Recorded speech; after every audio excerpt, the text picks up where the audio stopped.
그동안 잘 계셨습니까? 예. 원래 사순 특강을 1, 2, 3차를 딱 붙여서 하려고 했는데 두 번에 걸쳐서 토요일마다 돌아가신 신부님들 기일 미사를 하느라고 세 번째를 오늘 하게 되었습니다. 전에 1차, 2차 했던 거를 좀 잊어버리셨을 것 같아요. 그래서 지난번에 했던 거를 조금 좀 상기시키면서 오늘 내용으로 시작하도록 하겠습니다. 신앙생활, 하느님을 믿는 믿음 생활에 아주 핵심이 되고 중심이 되는, 그러니까 우리가 하느님을 믿는다고 할 때에 도대체 어디에서 하느님께 대한 그런 믿음이 왔는가, 이거를 이제 이야기할 때에 원체험이라는 그 말을 쓴다고 했습니다. 근본적으로 내가 하느님을 믿게 된 그 아주 근원적 체험. 그게 이제 개인이 아니라 어떤 한 공동체나 한 민족을 이야기한다면 한 민족 전체의 원체험이 신앙을 형성하고, 그리고 그 민족을 어떤 하나의 그 믿음 안에서 결속할 수 있는 기회로 만들어가는 것이죠. 우리가 믿고 있는 그리스도교 신앙은 이스라엘 백성들이 찾았던 원체험으로부터 출발하고 있는데, 원래 한 가문, 한 집안, 아브라함, 이삭, 야곱, 이건 한 집안 이야기입니다. 집안 이야기. 그러니까 한 집안의 이야기였던 것이, 한 집안의 어떤 믿음이었던 것이 에집트에 들어갔다가 거기서 그 가문이 크게 번성해서 하나의 민족으로 형성되고, 그들이 에집트에서 받고 있던 어떤 박해, 어떤 고난의 시간을 피해서 에집트에서 탈출해서 광야 생활을 거치고, 광야 생활 후에 이제 하느님이 약속해 주신 그 땅에 정착하고 하는 이 과정, 이걸 이제 우리가 한마디로 딱 끄집어서 출애굽이라고 하잖아요. 에집트에서 탈출했다. 나온 도로, 애굽은 에집트를 한자로 쓸 때 애굽입니다. 그러니까 출애굽이라는 말은 에집트에서 탈출했다. 바로 그 에집트 탈출의 기억. 에집트를 탈출하고 광야를 거치는 동안 하느님과 함께 계약을 맺고 율법을 받았다고 하는 이 체험이 이스라엘이라고 하는 하나의 민족 공동체가 신앙을 형성하게 되는, 신앙을 갖게 되는 원체험이 된 거죠. 즉, 그들은 항상 우리가 누구냐? 우리는 하느님의 백성이다. 야훼 하느님의 백성이다.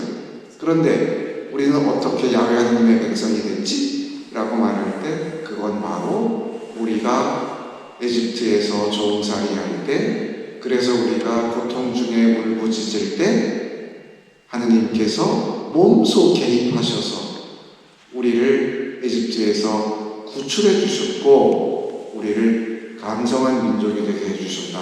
이게 바로 우리가 하느님의 백성이고 하느님의 백성이어야 되는 어떤 근원적 체험이다.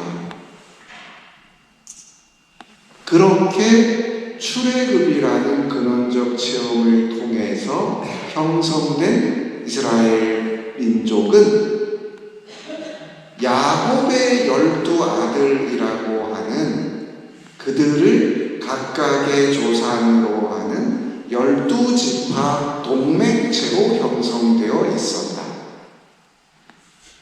12지파 동맹체는 우리 생각에 한 아버지 밑에 이제 한 조상님 밑에 있는 형제들이니까 서로 잘 친하게 항상 행복하게 서로 도와가면서 이렇게 살았을 것 같지만 실제로는 12지파 공동체는 사실은 굉장히 경쟁 관계도 있었고 때로는 적대 관계도 있었고 그러면서도 어떤 상황에서는 우리는 같은 하느님 백성이니까 같은 어떤 원체험을 가진 같은 율법을 공유하고 있는 서로 하나 되고 또 어떤 어려움을 함께 극복하고 이런 삶을 살아가는 거죠. 그러면서 차근차근 여호수아 시대 판관기의 시대를 거치면서 이제 하나의 국가 공동체로 형성되어 나아갔습니다. 요게 이제 제가 첫 번째 시간에 얘기했던 겁니다. 출애굽과 여호수아기 판관기를 거치면서 형성된 12지파 공동체. 그래서 사무엘 시대에 오면 드디어 왕이 등장하고 공식적인 나라가 형성됩니다. 사울이 왕으로 등장하죠. 하지만 사울은 베냐민 지파 출신이었고 베냐민 지파는 전체 12지파 공동체에서 굉장히 작은 지파였기 때문에 그의 왕권이 영속되기에 좀 빈약했습니다. 어떤 그 도덕적 또 어떤 그 국가 권력으로서의 권위가. 그래서 최대 지파, 12지파 중에 최대 지파였던 유다 지파 출신인 다윗이 이제 왕이 되면서 말 그대로 다윗 왕가가 시작된 것이죠. 다윗은 굉장히 유능한 장군이었고 아주 하나님께 충실한 신앙인으로서 그 시대에 이제 대부분의 지역을 국가적으로 통일해서 통일왕국을 완성시키고 그 다음 때였던 솔로몬 시대에 아주 번영을 누리는 가운데 두 번째 강의의 주제였던 성전을 건축하는 거죠.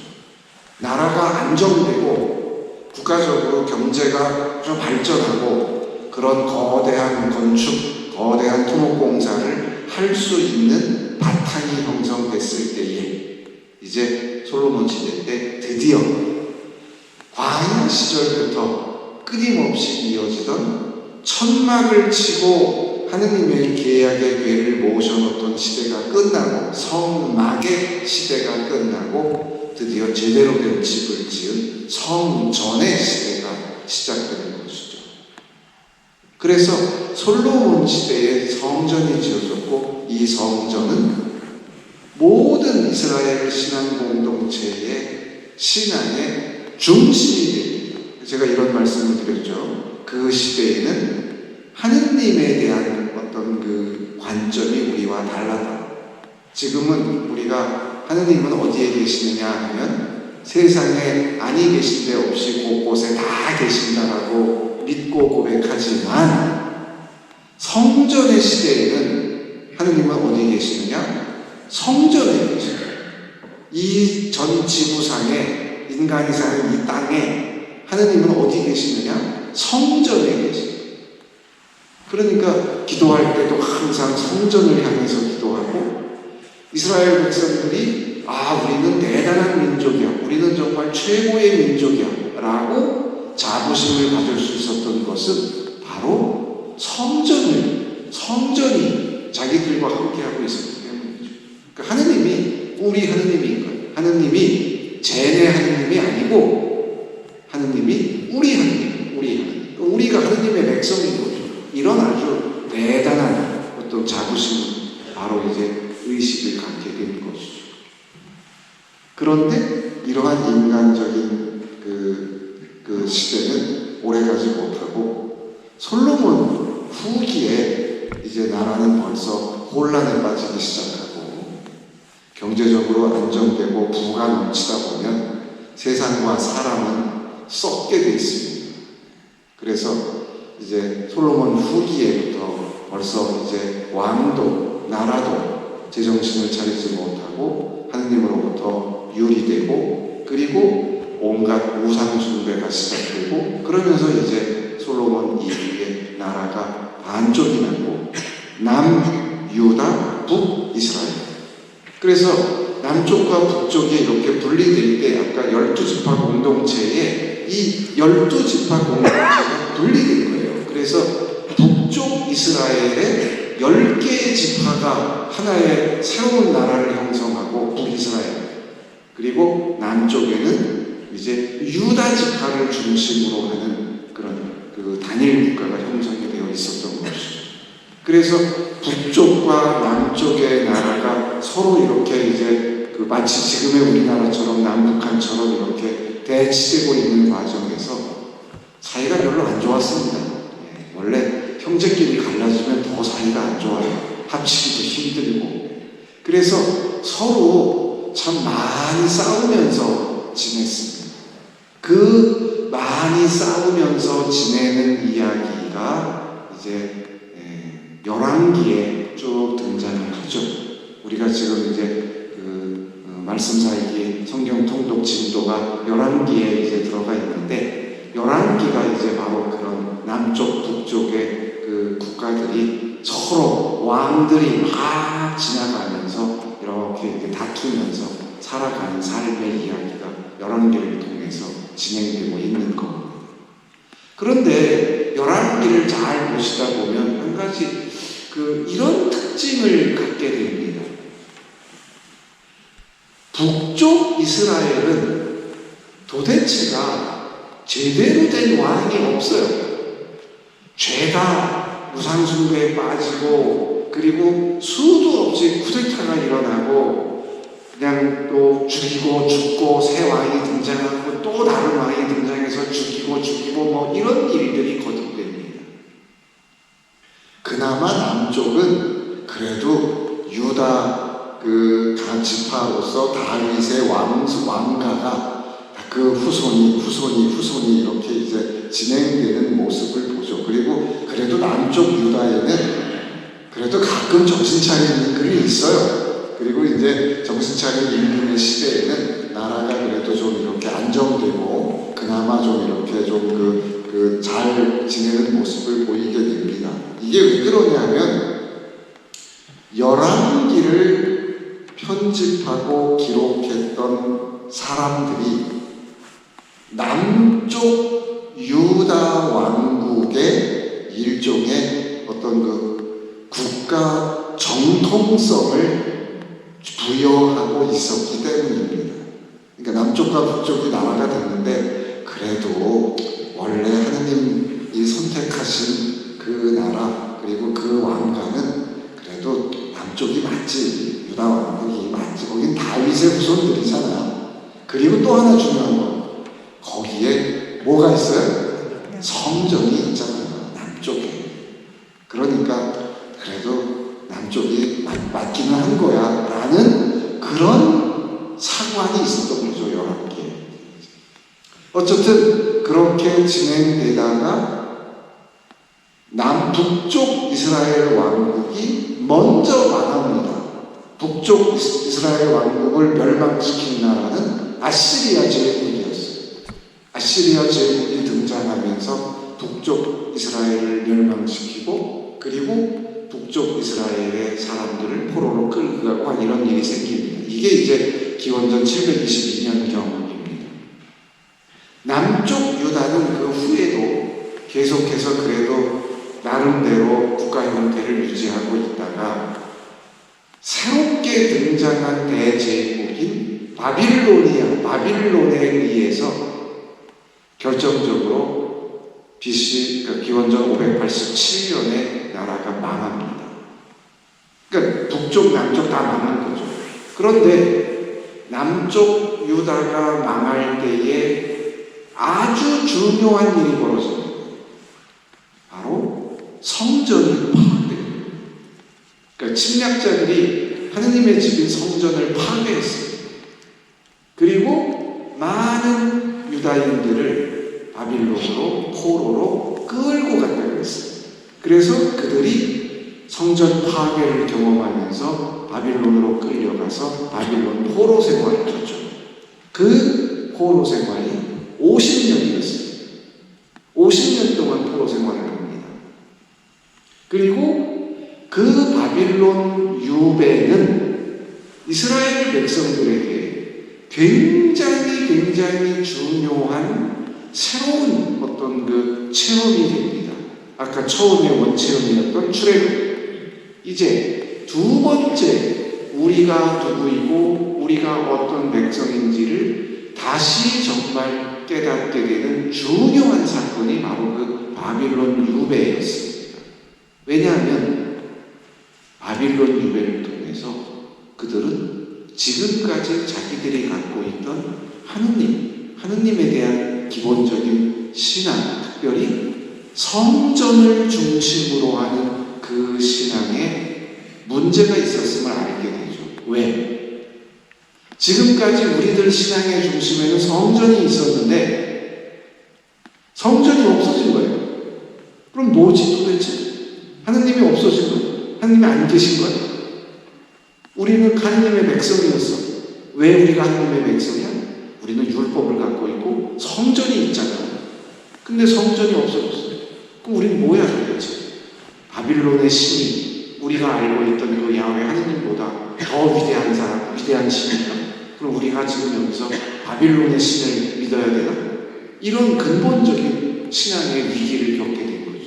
그리고 그 위기를 극복하고 그럴 리는 없지. 우리가 믿는 그 야훼 하느님께서 그런 분은 아니시지.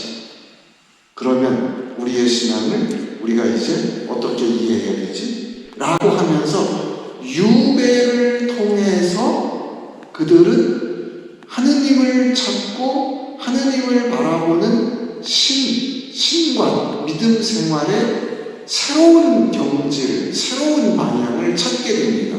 여기에서 우리가 알고 있는 오늘 이야기의 주제인 유다이즘이라는 게 등장하기 시작합니다.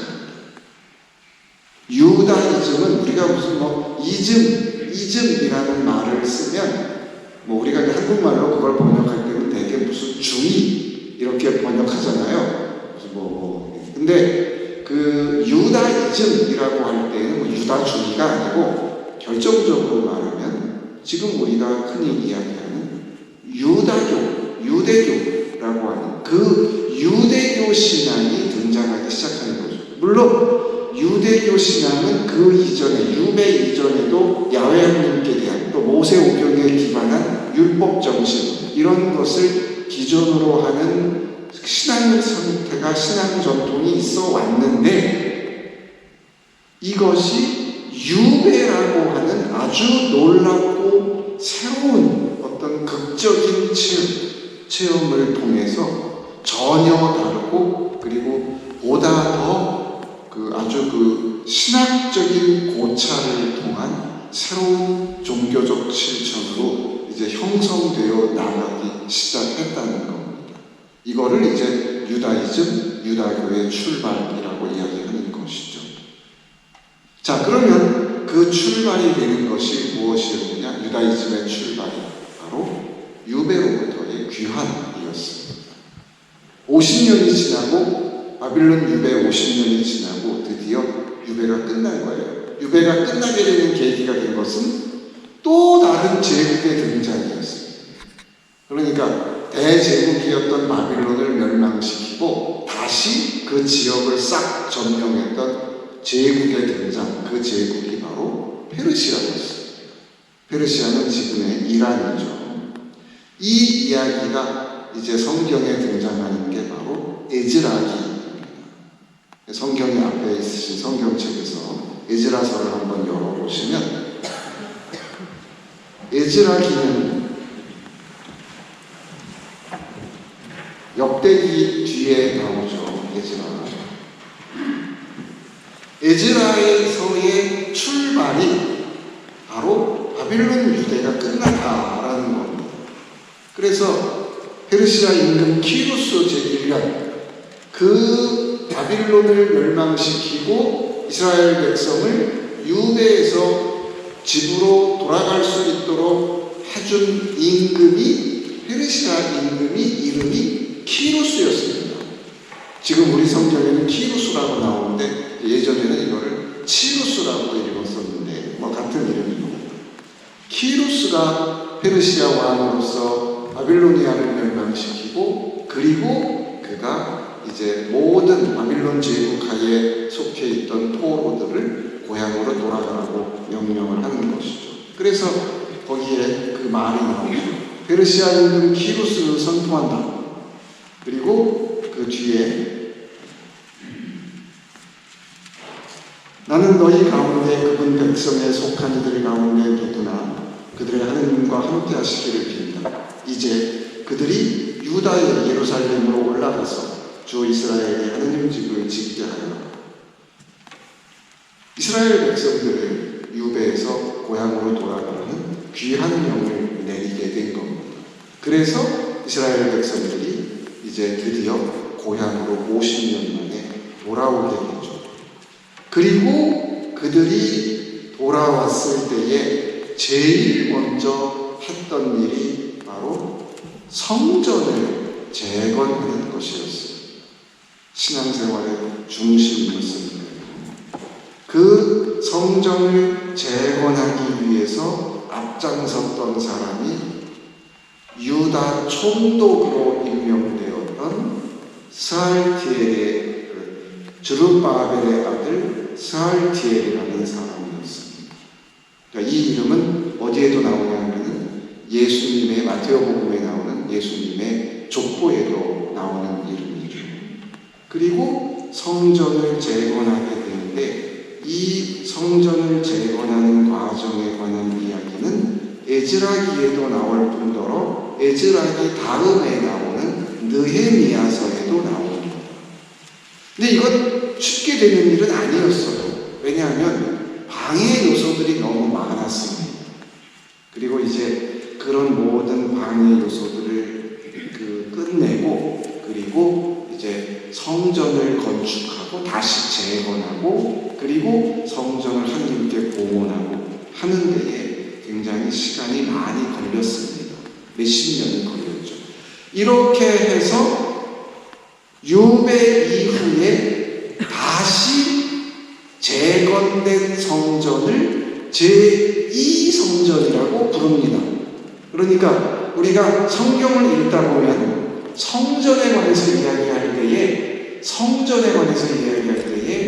제1성전, 제2성전이라는 말이 나오는데, 제1성전은 솔로몬 때 지어진 성전이고, 제2성전은 유배에서 돌아와서 이스라엘 백성들이 다시 재건한 성전을 제2성전이라고 합니다. 성전에 대해서 이야기할 때에 또 다른 이름이 나옵니다. 헤로데 성전이라는 말이 나옵니다. 헤로데 성전은 뭐냐면 이때로부터 시간이 많이 지난 다음에 예수님 시대에 거의 와서, 그때 왔을 때에 헤로데라는 왕, 우리가 신약성경에 보면 예수님이 태어날 당시에 동방박사 나오고 그 다음에 갓난아이를 잡아 죽이고 하던 그 왕이 헤로데인데, 그 헤로데 임금 때에 예루살렘에 있던 성전을 크게 증축합니다. 그러니까 솔로몬이 지은 성전 제1성전, 유배 이후에 다시 재건된 성전 제2성전, 그리고 제2성전이 지어지고 나서 거의 한 500년쯤 지난 다음에 헤로데 임금 때에 헤로데가 그 성전을 큼지막하게 다시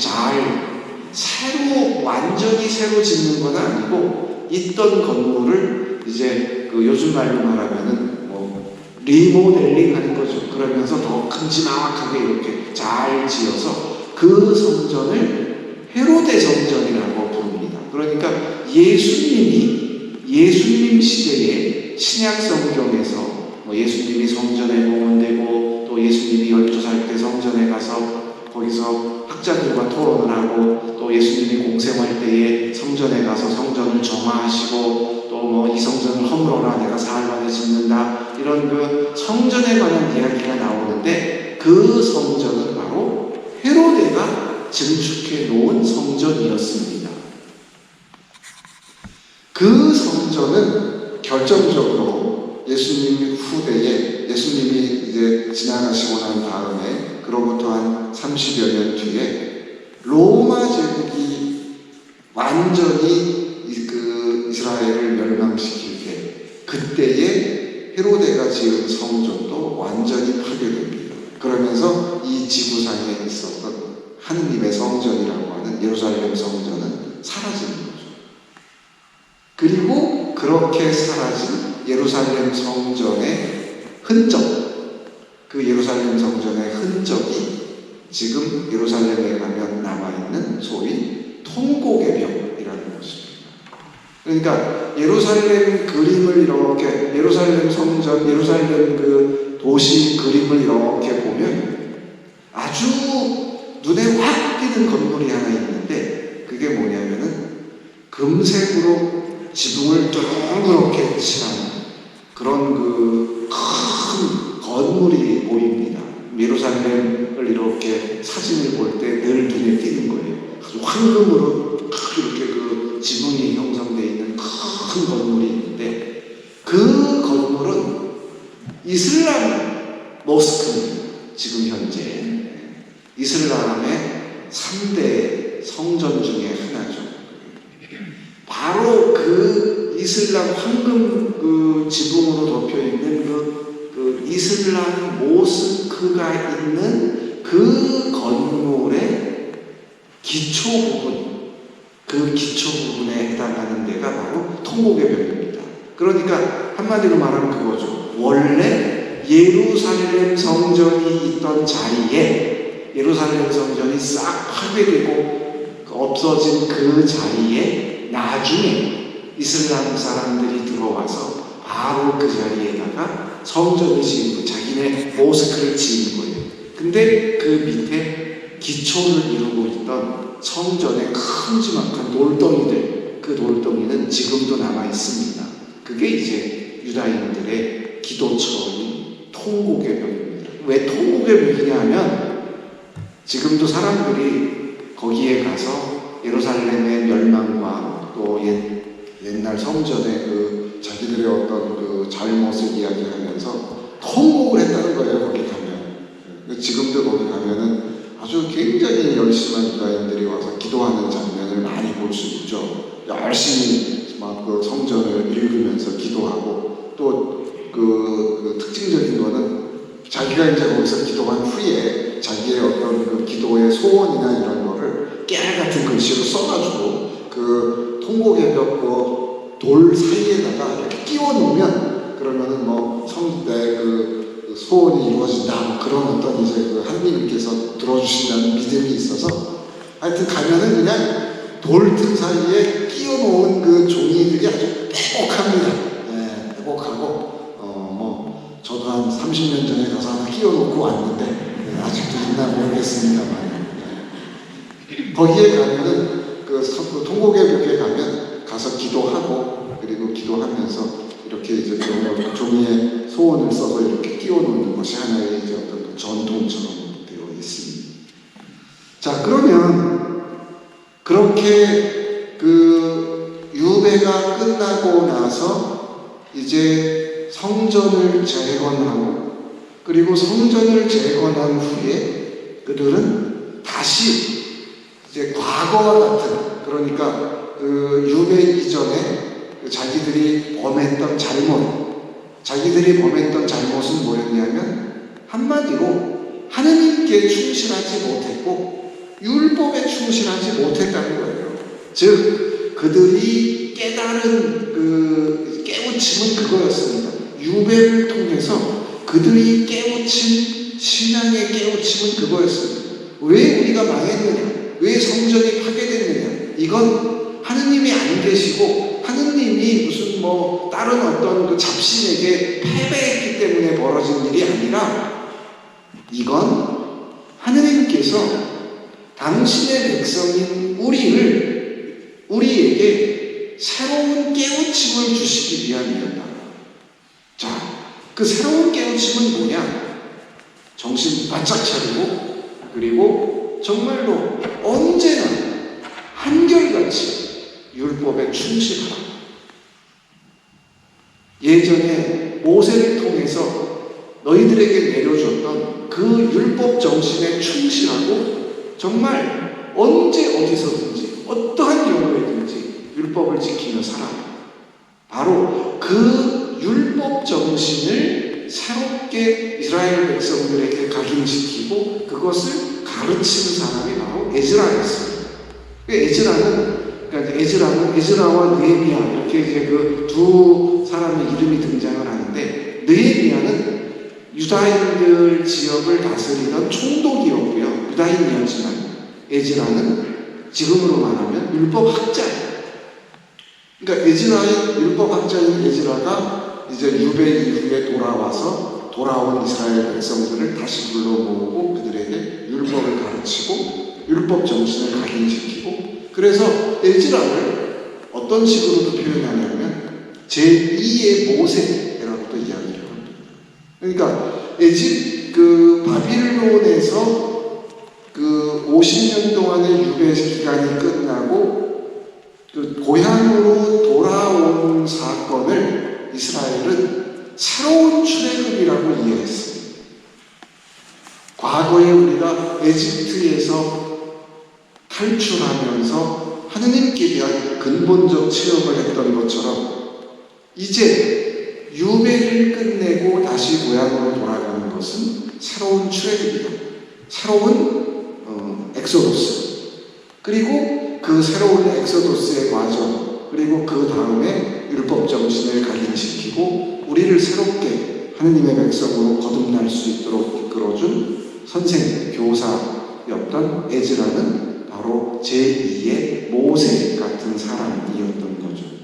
자, 그러면 그렇게 율법을 새롭게 각인하면서 유배 이후에 다시 율법 정신으로 거듭나게 될 때, 즉 유다교 전통이 공식적으로 이렇게 드러나게 될 때, 그것이 그 이전에 그들이 갖고 있던 신앙 전통과 무엇이 달라졌는가?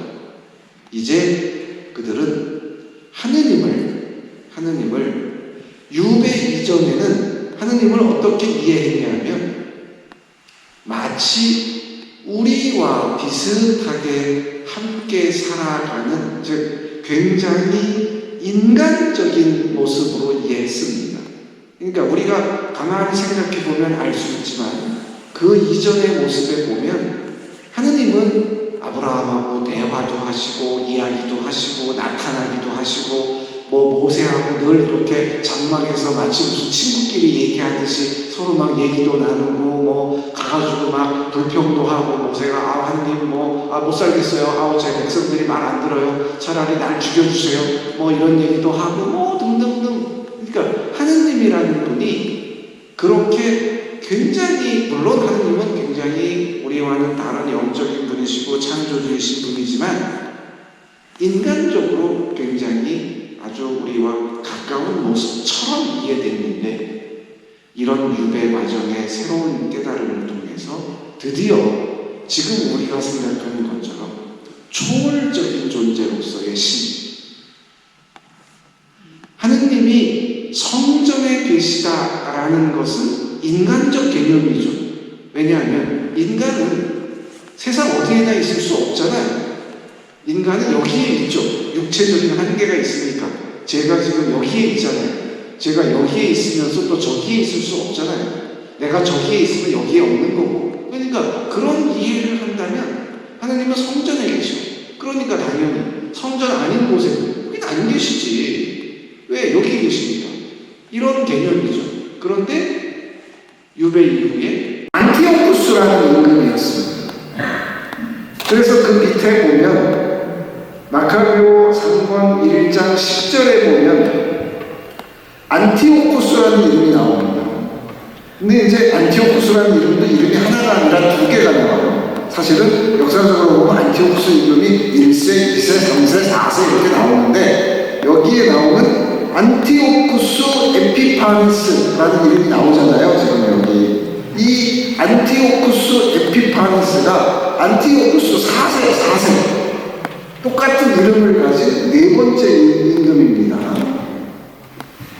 이 안티오쿠스 에피파네스가 무슨 일을 하냐 하면 유다 인들이 사는 나라를 싹 점령한 다음에 거기에다가 그리스 문화를 접목시키려고 시도합니다. 자, 이게 이제 마카베오 이야기에 나오는 그 내용입니다. 그리스 문화라는 게 뭐냐? 이방의 문화죠. 말 그리스식으로 써야 돼. 그 다음에 그리스식으로 그리스에서 섬기는 신들, 제우스 신, 무슨 신, 이런 신을 섬겨야 돼. 그런 신전을 만들어야 돼. 그 다음에 그리스식으로 우리가 알고 있는 그리스식으로 올림픽도 열어야 되고, 운동 경기도 해야 되고, 마당에 나가서 옛날 올림픽에는, 옛날 고대 올림픽은 그리스 시대에 운동선수들이 나가서 경기장에서 뛰기도 하고, 격투기도 하고, 레슬링도 하고 하는데, 대부분 다 남자들이 이제 나체로 뛰는 겁니다. 가가지고 이제. 그러니까 얘네들 나와가지고 뻘개 먹고 뛰어 이런 거 막 시키는 거예요. 그리고 또 하면은 유다인들이 먹지 않는 돼지고기도 먹으라 그래. 이런 걸 막 시키는 겁니다. 왜? 왜냐하면 여기는 내 제국이야. 그러니까 니네들도 내 말대로 해. 이런 거죠. 그러니까 유다인들이 율법 정신에 투철한 유다인들이 죽었다 깨도 우린 그렇게 못해. 우리는 율법을 지켜야 돼. 그래서 율법을 지키기 위해서 투쟁을 하는 겁니다. 그 율법을 지키기 위해서 그래서 안티오쿠스가 그런 걸 막 요구하는데 말을 잘 안 들어. 그러니까 어떻게 하겠습니까? 말 안 들으면 잡아다가 죽이고 할 거 아니에요. 이게 이제 마카베오 3권에 나오는 이야기입니다. 마카베오 1장 29절에 보면 안티오쿠스가 유다인들을 박해해요. 말 안 듣는다고. 그러니까 뭔가 안티오쿠스에 대항하는 투쟁이 벌어지는데 그 투쟁이 바로 마카베오 1장 3권 1장 2장에 등장하는 한 가문 이야기가 등장합니다. 바로 마타티아스라는 사람과 그 5 아들. 이 가문을 중심으로 이제 반 안티오쿠스, 반 그리스 무역 투쟁이 벌어지는 겁니다. 이때가 언제냐면 기원전 170년경부터입니다. 그런데 마타티아스는 일찍 죽고 마타티아스의 5 아들 중에 아주 제일 뛰어났던 인물이 셋째 아들이었던 유다 마카베오였어요. 마카베오라는 이름은 뜻이 망치. 그러니까 워낙 어릴 때부터 힘도 세고 막 싸움도 잘하고 막 그러니까 별명이 망치거든요. 유다 마카베오가 이런 모든 반 그리스 투쟁에 정말 그 총사령관이 돼가지고 우리는 하나님의 백성으로서 율법을 지킨다고 하는 율법 투쟁을 하는 겁니다. 무력 투쟁을 해요. 이 안티오쿠스의 박해 시절에 얼마나 그 이스라엘 사람들의 그 율법을 지키고자 하는 투쟁이 정말로 절실했는지는 마카베오 이야기에 나오죠. 어떤 엄마가 아들이 7이 돼지고기 안 먹는다고 차례차례 죽어나가는데 이 엄마가 끝까지 엄마를 마지막 아들은 아직 덜 죽었어. 그러니까 박해자들이 얘기하죠. 이제 엄마가 가서 당신 아들 6 다 죽었잖아. 지금 얘 하나 남았는데 엄마가 가서 얘기해. 야, 너는 요즘 먹고 너라도 살아. 그때 엄마가 뭐라 그래요? 아들한테 용기 있게 죽어라. 율법을 지켜야 된다. 이 정도로 안중근 의사가 돌아가실 때 어머니가 한복으로다가 수의를 딱 지어 보내면서 얘기하셨죠. 용감하게 죽어라.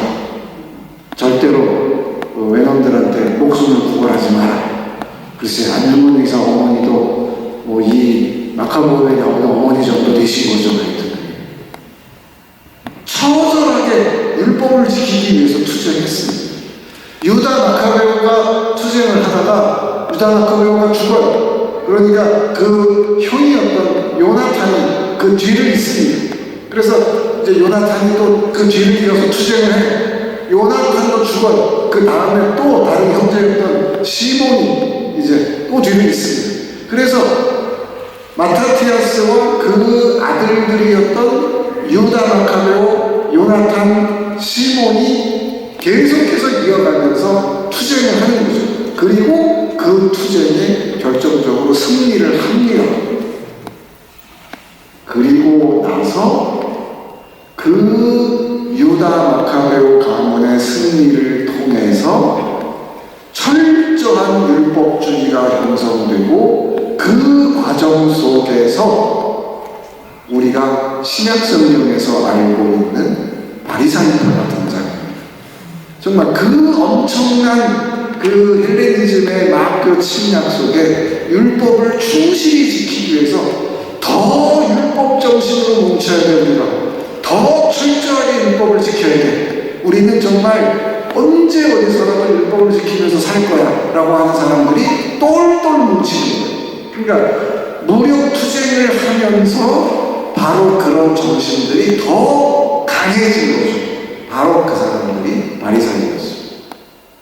바로 그 바리사이가 신약성경에 여전히 등장하고, 그래서 신약성경에 보면 바리사이는 항상 세트로 등장하죠. 뭐하고? 율법학자들. 바리사이와 율법학자. 바리사이와 율법학자. 그리고 바리사이들은 늘 뭘 주장해요? 율법을 지키는 걸 주장하잖아요. 왜 당신은 안식일을 안 지키냐고. 왜 당신 제자들은 안식일에 그 이삭 뜯어먹고 말이야. 왜 당신은 하필 안식일에 병을 고치냐고. 그 일주일에 일해도 되는 날이 6일이나 있는데 왜 하필 오늘 그 병자를 고치냔 말이야. 이러면서 계속 예수님께 시비를 거는 거예요. 우리는 신약 성경만 보다 보니까, 신약 성경에 익숙하다 보니까 이 바리사이들이 나쁜 사람들만 라고 생각하지만, 이들은 정말로 그 근원으로부터 하느님께 충실하고 율법에 충실하기 위해서 정말 모든 것을 다 건 사람들이었어요. 자신들의 일생을 거는 사람들이었습니다. 그들이 바리사이였습니다. 그들이 그렇게 일생을 걸고 투쟁하게 되는 근원이 바로 마카베오서에 나오는 안티오쿠스 에피파노스로부터 시작되는 헬레니즘, 그리스 문화의 침략이었고, 거기에 대항해서 싸우고, 그래서 아까 마카베오의 이제 그 형제들이 차례차례 뒤를 이어서 그 이제 그 투쟁의 중심이 됐고, 마지막이 시몬이었습니다. 시몬 때에 드디어 이제 투쟁에서 승리해요. 그리스 문명을 쫓아내고 독립적인, 그리고 그 시몬의 다음 세대들이 이스라엘의 왕이 됩니다. 왕가가 돼요. 그게 이제 하스모네아 왕가라고 하는데 이제 왕이 됩니다. 그 다음에 유다 마카베오와 그 뒤에, 그러니까 시몬의 후손들이 왕이 돼서 그들이 왕으로 이스라엘을 다스리는 전통이 예수님 시대까지 와서, 예수님 때에 보면 그 좀 혼란스러운 게 유다 총독 빌라도 이런 사람이 있고, 동시에 또 왕이 등장을 해요. 아그리파 왕이 뭐 나오고 이런 얘기가 있습니다. 무슨 사도행전에도 보면은 바오로가 이렇게 붙잡혀 있고 막 이럴 때 아그리파 왕이 등장해가지고 총독하고 얘기를 나누고, 그 아그리파 왕은 또 어디서 나온 거야 갑자기? 바로 그 아그리파 왕이라는 사람이 바로 이 시몬의 후손으로 이어진 그 왕의 후손들입니다. 나중에는 물론 명목상의 왕들이었지만 실권은 별로 없는 그런 왕통이 형성되어 있었던 거죠. 그리고 그렇게 형성되어 있던 나라가 이제 로마의 점령을 당하고 로마에 의해서 대신 그 나라를 다스리도록 임명된 사람이 아까 말씀드린 헤로데고, 헤로데는 유다인이 아닙니다. 헤로데는 유다인이 아닌데 점령자인 로마가 그 지역을 다스리라고 대신 인정해준 왕이었어요. 그래서 헤로데는 유대인들에게 인기가 없었습니다. 유다인이 아니었기 때문에, 인기가 없었기 때문에 인기를 얻기 위해서 뭘 했어요? 성전을 크게 지어줬어요. 바로 그런 이유가 있는 거죠. 그러니까 유다인이 아니었던 헤로데는 이스라엘을 두 가지 방식으로 다스린 거죠. 당근과 채찍. 당근은 뭐예요? 야, 당신들 내가 성전 잘 지어주잖아, 이렇게. 채찍, 내 말 안 들으면 다 죽여. 이런 거였죠. 그게 이제 헤로데의 방식이었습니다. 예수님이 태어나서 사시던 시대가 바로 그